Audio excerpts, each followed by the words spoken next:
Այս տղեն ես վերջերս սկսել է խոսել պետական դավաճանությունից։ Ժողովուրդ ջան, ես ուզում եմ ձեզ հիշեցնել, մենք հաճախ շատ բաներ մոռանում ենք սրանց առանձներից։ 44-յա պատերազմի ժամանակ սա հարցազրույց է տալիս ռուսական մի հեռուստատեսության եւ ասում է, որ ադրբեջանցիները ներխուժել են Զանգելանի տարածք շատ մեծ խմբականակով, վաղը մենք հարձակման ենք անցնելու ու նրանց այդտեղ ջախջախելու ենք։ Ժողովուրդ ջան, պետական դավաճանությունն էլ ո՞նց է լինում։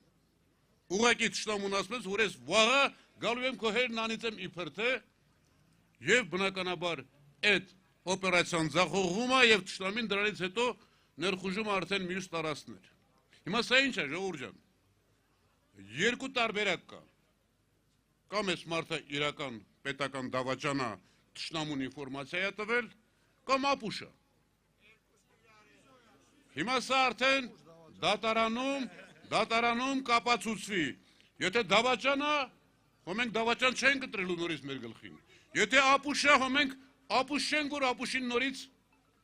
ընտրենք այս երկրի ղեկավար։